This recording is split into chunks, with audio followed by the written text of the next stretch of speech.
Hey guys, I'm gonna show you today how to find your ideal squat depth and width.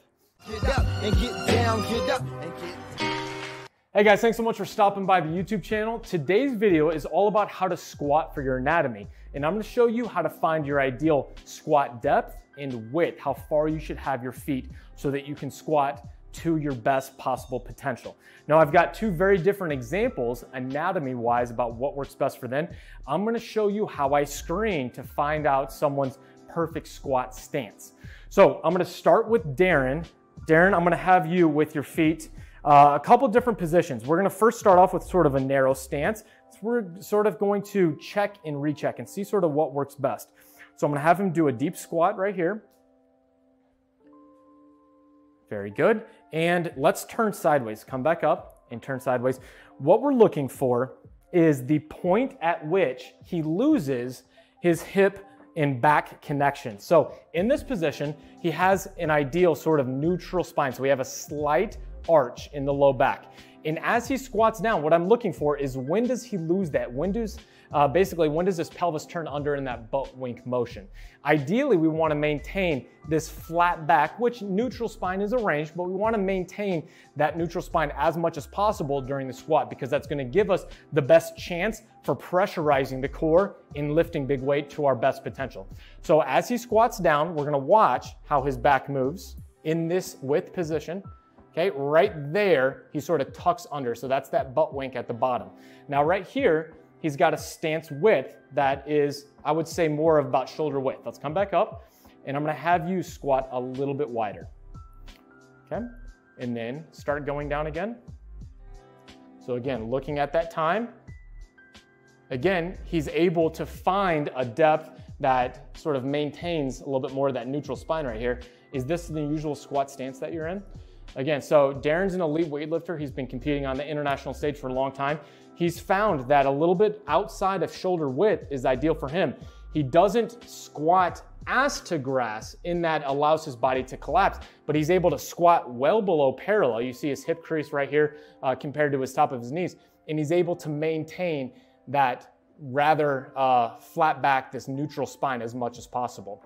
So our deal, whenever we're looking at squat width, is we want to be able to find the position that allows us to squat as deep as possible while maintaining the neutral spine.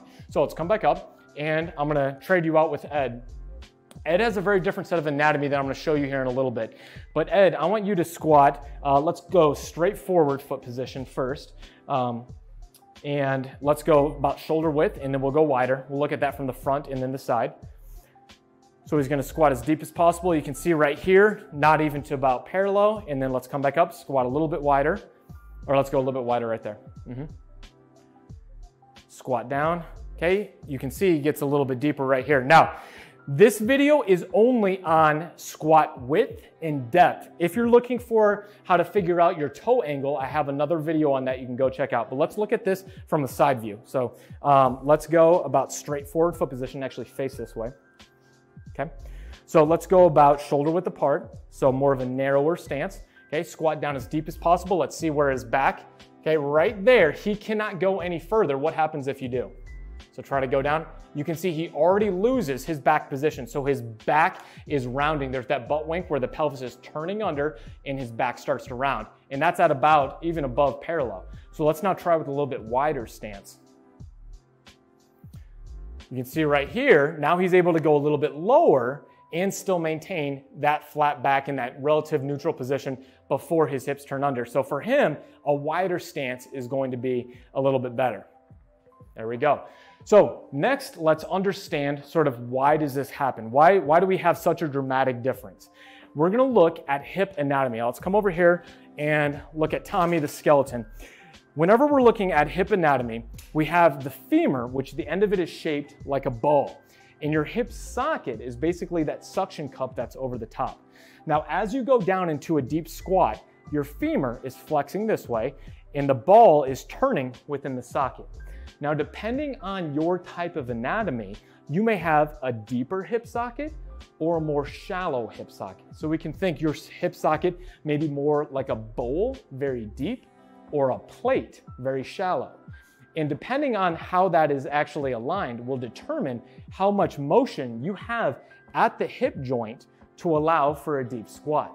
So if you think about it like this, if you have a bowl-shaped hip socket, so a very deep hip socket, as you go into a deep squat, you will come in contact with the front side of your acetabulum.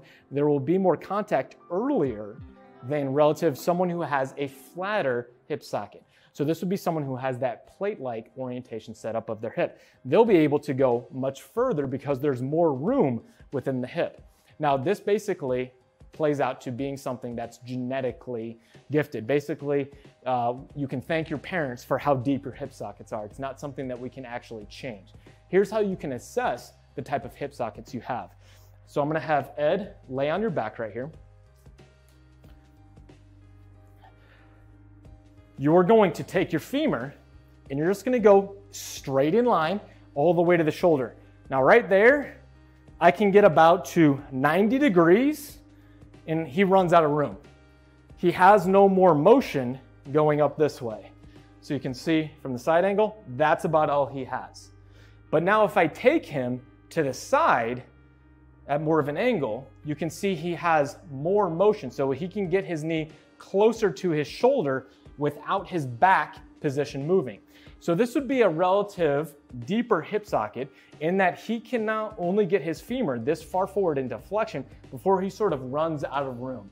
This is the femur running into the front side of the hip capsule. This is not necessarily due to soft tissue mobility, so the flexibility of different muscles around the hips, but it's because of his anatomy. And he can have a little bit of a deeper squat with his knees wider. So this is why that straight forward foot position about shoulder width isn't right for him. Again, we want to squat to the greatest depth with also maintaining spinal mechanics. Always spare the spine. Don't put yourself in a position where that back is going to move out of that neutral ideal position. Now, let's compare this. Darren, I'm going to have you jump over here. In this position, again, straight forward, look how far Darren can go. Much further, obviously, than Ed. So straight forward, he's got a very good hip socket anatomy. Out to the side, even further. So you can see the difference. Straight forward, and this is that narrower stance. Darren can get a good depth, but if he goes just a little bit more out to the side, a little bit of a wider stance for him, he can go even deeper. So this is going to be, again, showing us that Darren has more of that shallow hip socket relative that is going to allow him a greater depth of squat with maintaining a good neutral spine position. And this is what you'll commonly see in very elite weightlifters, that they have a body that is genetically gifted for the ability to squat deep, to receive a snatch or clean and jerk in the lowest possible position with maintaining an upright chest. So you will rarely, unfortunately, see someone with Ed's anatomy be an elite weightlifter. Unfortunately, Ed's cut out for different sports. So let's talk about if you find that you have Ed's anatomy and you just don't have hips anatomy-wise that are set up for a very deep squat, what do? Let's come on over here, Ed. You can jump on up, Darren. The one thing that we can modify is ankle mobility often. We cannot actually change your anatomy of your hips short of surgery, but what we can do is give ourselves a little bit of assistance with ankle mobility. So this is where weightlifting shoes come into play. So what I'm gonna have Ed do is I'm gonna show you this change real quick. So actually stay right here and face that way. And what I wanna do is just a quick, simple test retest change. I want you to use your regular squat stance, which is a little bit wider, and I want you to squat down as deep as possible. Very good. So again, we're just about that parallel position with his back staying in that relative neutral position.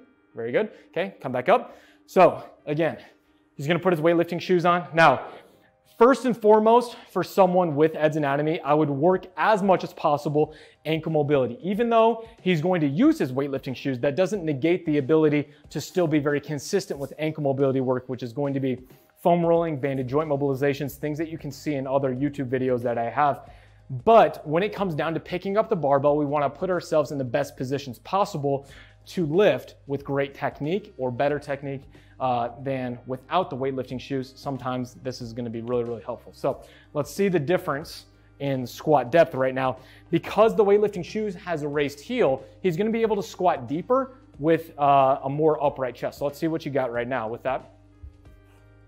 There you go. So he just picked up a couple more inches of squat depth with the exact same squat width just by doing wearing the weightlifting shoes. So let's come back up and just go a little bit slower for a few more. Let's see sort of where that back tends to lose. So again, good back, good back. Right there, we start to lose that back. But again, that's a much deeper position than before. So come back up. Now, we can't have a video on depth and width and not talk about the specifics of what strength sports may demand, such as powerlifting and the sport of Olympic weightlifting. While anatomy can dictate what potential we have for squat depth, the demands of the sport may modify what we need to express with load.